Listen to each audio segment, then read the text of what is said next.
Before we do the Q&A, and I don't want to be too long because I know we want to eat, but soon Sheikh Faruq is coming back to do an intensive weekend seminar on this book right here. And the book is for sale in the hallway. So you correct me if I'm wrong. It's going to be a Friday, Saturday, and Sunday. Intense. And this is a book of Aqidah to Isha. In the morning to 12 or Dhuhr to Dhuhr. Leave for Dhuhr, come back after Asr to Isha on Saturday. Come back Sunday morning, 9 in the morning till Dhuhr. And then once you finish, if you complete the whole seminar, he give you ijaza in the book. Certificate of completion in the book also. And if you want to get the book today, it's available for sale in the hallway before you leave. We're looking to do that, inshallah, within the next 2 months. Me and Naeem were talking about January. January, inshallah. Inshallah. So get everybody prepared. So everybody get ready. Everybody get ready. Whoever's serious. Get a taste of what seeking knowledge is like. See what it looks like to really go in, as we say. I'm going to stop there for any questions from the floor, and you can take over from there. Yeah, no problem. Inshallah. Bismillah. Tafadhal. So, you mentioned about two-part question. You mentioned that you're working on a tafsir. No. The locals are Arabiya? Excellent question. So that's the first part, right, of the question? Alhamdulillah. So the question, why don't you, pass the microphone. Yeah. The first two-part question. The tafsir that you're working on, Sheikh. لست بشيخ الشيخ من دب الدبيبة. Is it in English or is it in Arabic? Excellent question. So the brother is asking the tafsir that I'm working on, is it in English or Arabic? It's going to be in English, inshallah ta'ala, as I think the Arabic audience and the Arabic tafsir are numerous.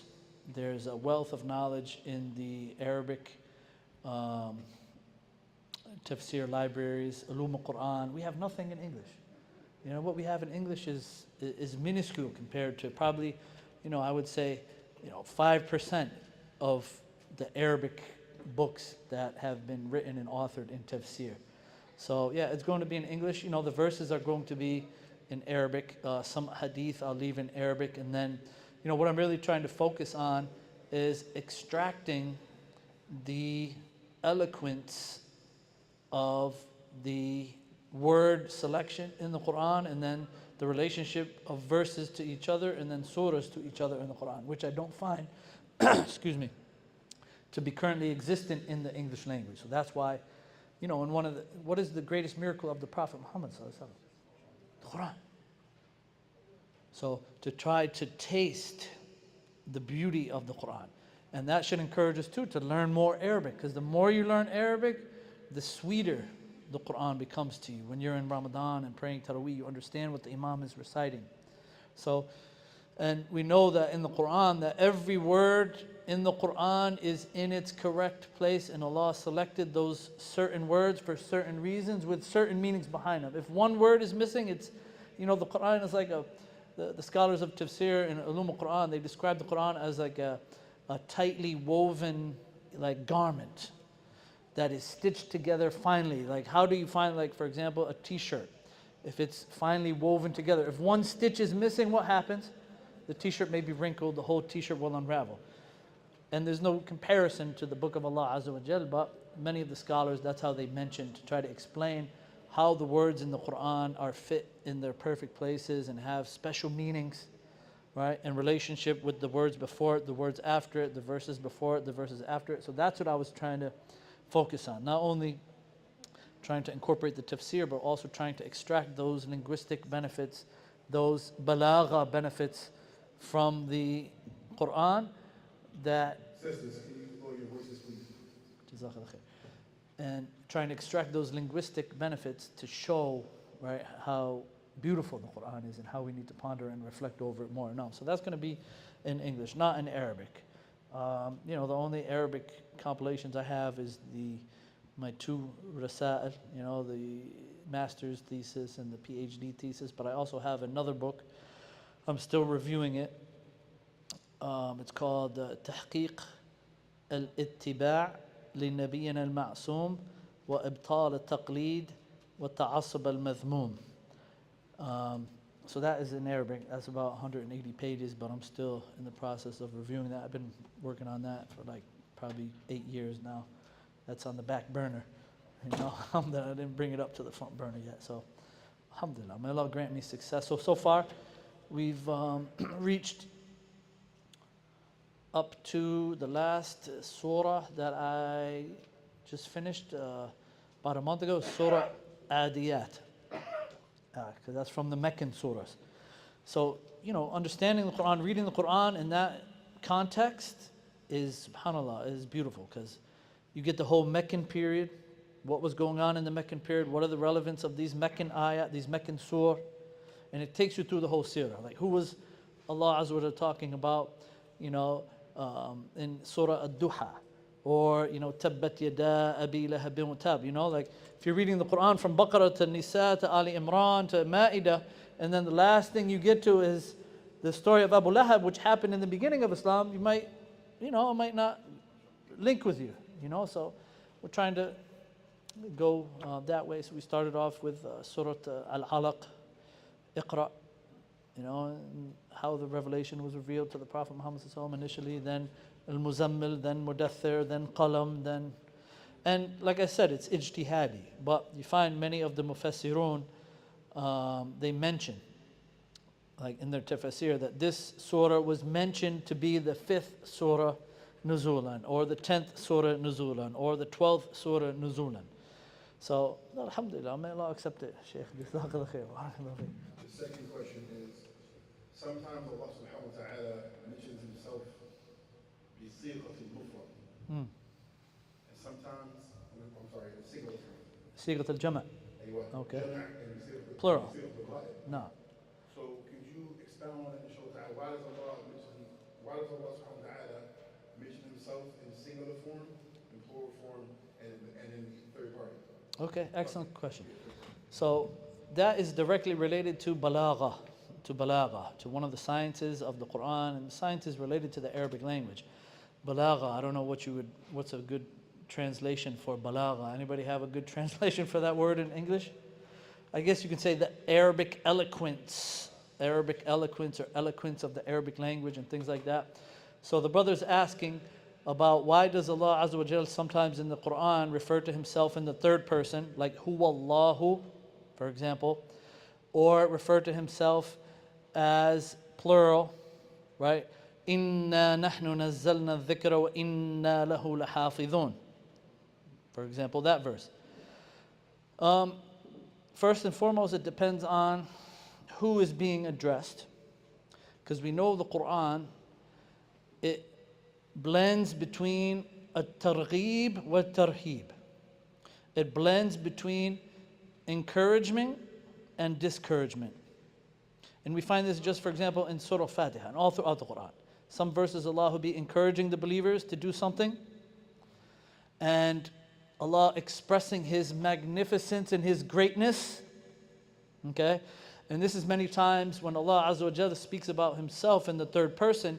This is what Allah Azza wa Jalla is trying to get across to His slaves and worshippers, that Allah is great, Allah is magnificent, Allah is the one you need to fear. So many times it's from the bab al-ta'zim or takhweef, or الترغيب والترهيب. So sometimes it's from the asbab or the uslub of tarheeb, that Allah is trying to put fear in His servants and make them realize how insignificant they are, how weak they are, and how magnificent Allah Azza wa Jal is, and how much we need Allah Azza wa Jal.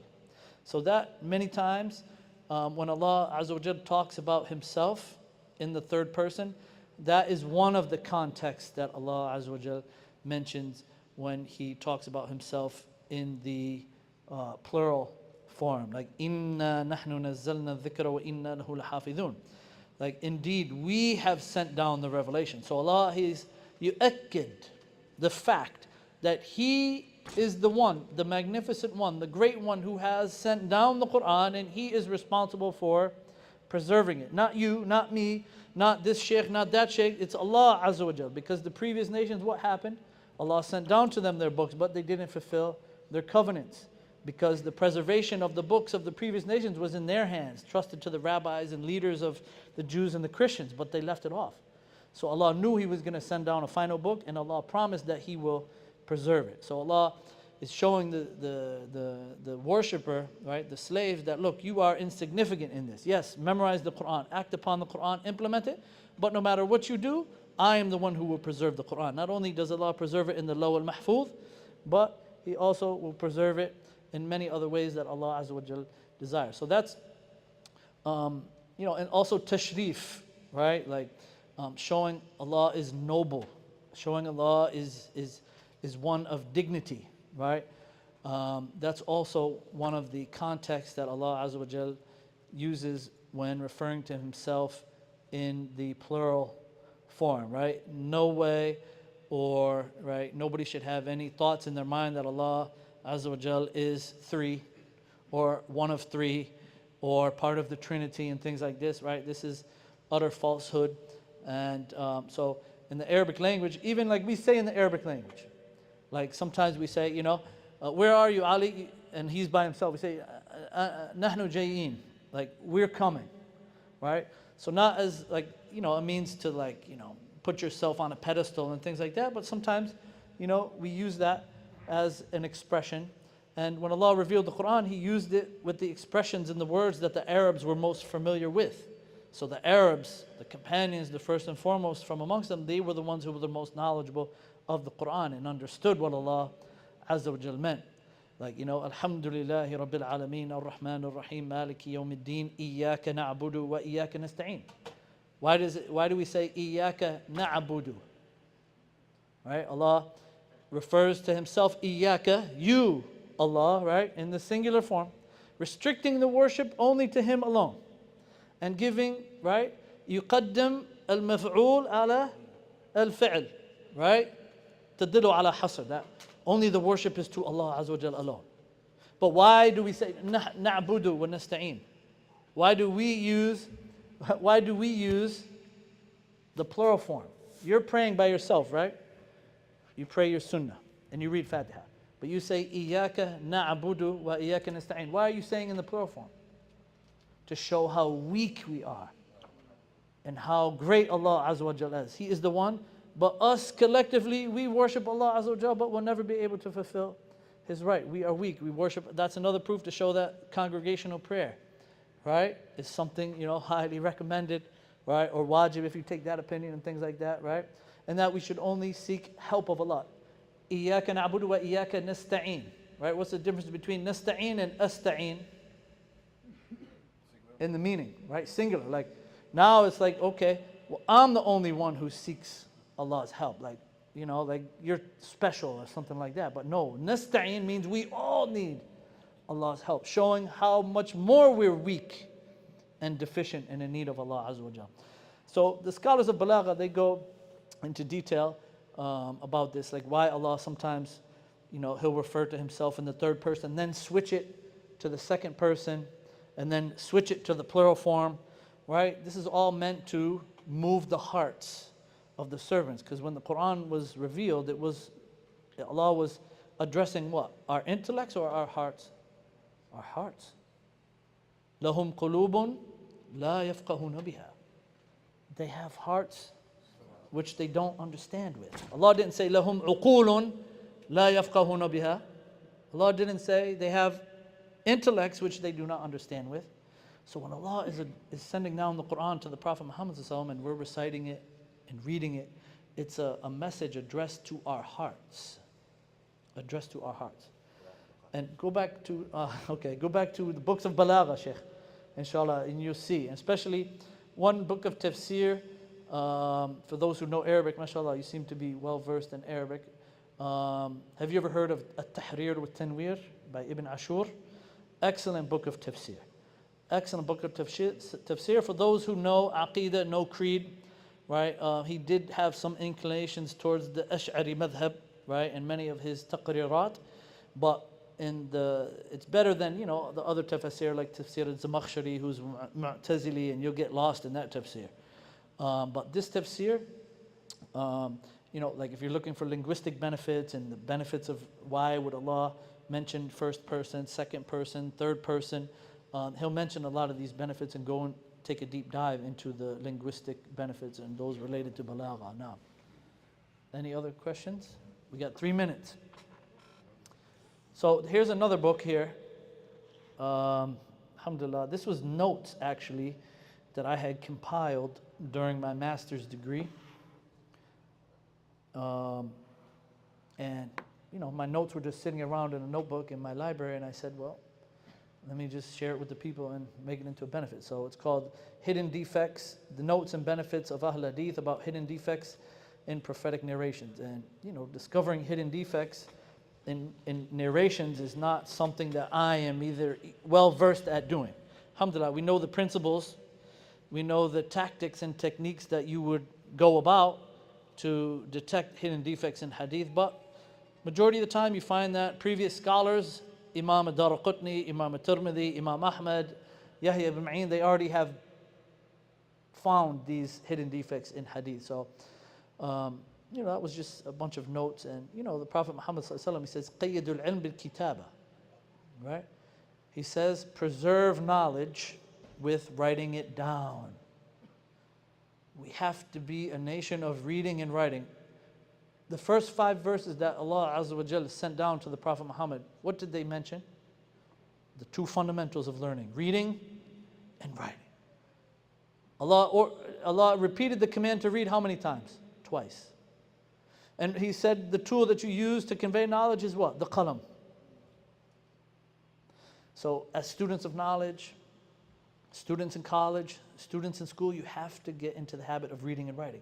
Who knows, in 10, 15 years, we may be illiterate. We may think we're progressing with technology and videos and things like that and social media, but how many kids now can sign their name in cursive? So we're reverting back to what the Arabs were upon prior to Islam. Illiterate nation. We can't read or write. I don't want to read or write. I want to watch TikTok. I want to watch videos. I want to watch this.